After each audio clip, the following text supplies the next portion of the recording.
ukumva ko amahirwe menshi ari ku Rwanda. Ahubwo Sudani y'Epfo noneho nayo irimo irareklama ivuga iti ni igihugu cya gatatu inyuma ya Sudani, u Rwanda hakurikiraho Sudani y'Epfo.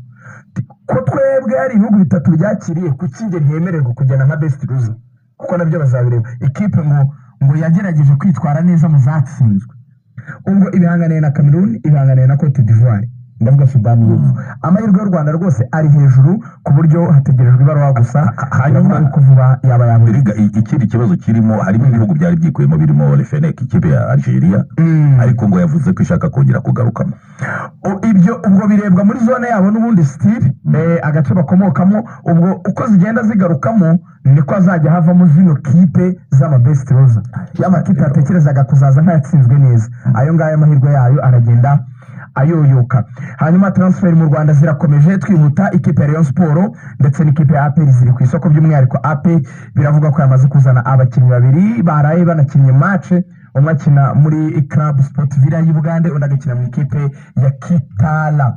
Aya makipe rero afite abakinnyi bitwa Hakim Kiwanuka ndetse n'umusore witwa Denis Omedi. Umwe ni rutahizamu Omedi, ndetse mugenzi akaba akina ku ruhande asatira aca ibumoso. Bagomba kuba berekeza mu ikipe ya APR. Mu gihe Rayon Sport nayo rero yamaze kubura abakinnyi barimo Rage wagiye muri polisi, nayo ikomeje gushaka abakinnyi. Hagati aho reka mbabwire yuko i Burayi naho hari imikino ikomeza.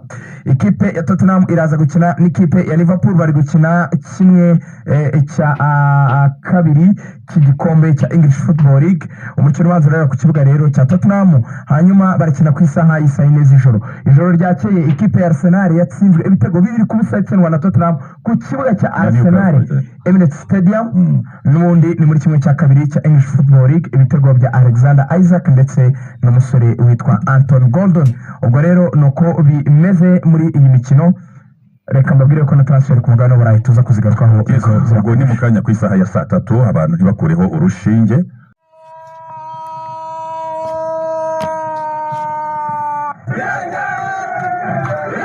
Ganje tutozaba makasi kaka bisora na tomati koro n'ubwo turazamutse n'igikombe sasa ya biso nica intsinzi ikipe ry'isambaza none ikipe ry'atapati yana.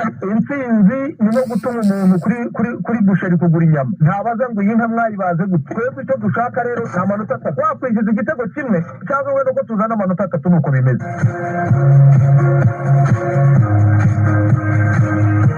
Sport is a teacher of values, focus, sacrifice, humility, teamwork, and honesty.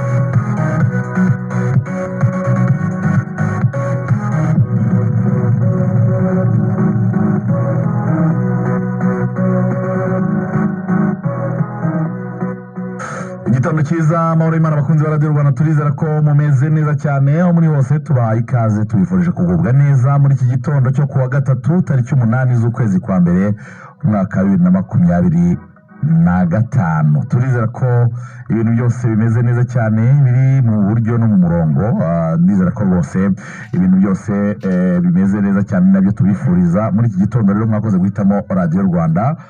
Reka mbabwire ko wahisemo gukurikira urubuga rw'imikino rwacu rwo kuri uyu wa gatatu. Turaza kuganira ku ngingo zitandukanye. Turahera ku masezerano y'umutoza Frank Torsten Spitzler, umutoza w'ikipe y'igihugu y'u Rwanda Amavubi umaze kutoza amezi 13. Amakuru ahari aravuga ko ibiganiro birimo biragenda neza cyane ku buryo ashobora kongera amasezerano. Ubwo mubane natwe tuze kubyinjiramo neza cyane tubabwire byose ibihari ndetse na verisiyo zirimo ziratangwa n'impande zombi, yaba ku mutoza ndetse no muri federasiyo y'umupira w'amaguru mu Rwanda. Hanyuma turaza kugarukana none ku mikino y'ibirarane irimo iraba. Umukino umwe waraye ubaye. Etincelle yatsinze ikipe ya AS Kigali igitego 1-0. Etincelle yongera kugaragara mu makipe atsinda. Ubwo birumvikana ko Kiyovu Sport yongeye igahita imanuka ku rutonde rwa gateganyo rwa shampiyona. Ariko kandi uyu munsi mu burengerazuba bw'u Rwanda mugenzi wacu Ruvuyanga Nkuru Nziza yamaze kugera i Rubavu, arabari kumwe na Cynthia Naisa. Baraza kutugezaho umukino ukomeye cyane hagati y'ikipe ya Marine n'ikipe ya APR. Abakunzi ba APR Football Club bamanutse gushyigikira ikipe yabo, ariko abakinnyi n'abatoza baratanga ubutumwa buvuga ko rwose uyu ari umukino bafashe kandi umukino bagize seriye cyane cyangwa se bahaye uburemere butangaje, bavuga ko ari umukino bagomba gutsinda.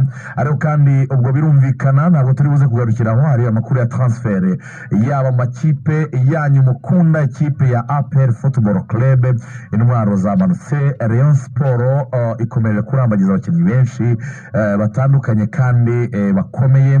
Ubwo birumvikana amakuru ya transfer nayo turayafite ku bwinshi cyane, transfer zo mu Rwanda no mu yandi makipe aho bagenda barambagiza abakinnyi batandukanye. Hanyuma izindi ngingo turi buze kugarukaho cyane ni mu gihugu cy'Ubwongereza hakinwaga umukino wa English Football League. Ikipe ya Newcastle United yatsinze Arsenal ibitego 2-0. Umutoza Mikel Arteta ati umukino wa English Football League ubutandukanye n'umukino wa Premier League, ariko ni umukino ukomeye cyane. Alexander Isaac butuvugana kuva mu kwezi kwa 10 niwe mukinnyi wa kabiri umaze gutsinda ibitego byinshi nyuma ya Mo Salah, afite ibitego 13. Ni rutahizamu ukomoka muri Eritrea mu ihembe rya Afurika, ariko ni rutahizamu mwiza cyane mu ikipe ya Newcastle United. Ubwo rero birumvikana aya ni amakuru, zimwe mu ngingo z'ingenzi turi buze kurambura, ariko amakuru ni menshi cyane. Ndi kumwe na Christian Lorenzo Musangamfura. Chris, waramutse umeze neza? Waramutse neza kwizigiye. N'amahoro meze neza, nizera ko nawe umeze neza, ariko bigaragara inyuma uri en forme, état d'esprit iri hejuru, morale iri hejuru. Ntabwo ari kenshi nkubona ufite ubuyobozi amagara ameze gutyo. Vraiment umeze neza, biragaragara ko waruhutse neza. Ejo waruhutse kuva kuri Noheli, ntabwo nari bwaruhuke neza. Ariko ejo nafashe umwanya wahagije wo kuruhuka byemewe. Ubundi iyo ntakoze ku rugi rw'igipangu rusohoka igipangu. Ibyo rero ni ikimenyetso simusiga cy'uko ibintu biraza kugenda neza uyu munsi nk'ibisanzwe, ariko kuri Radio Rwanda. Hanyuma ubwo tubonereho no kwinjizamo neza no gusuhuza abanyarwanda badukunda umunsi ku wundi.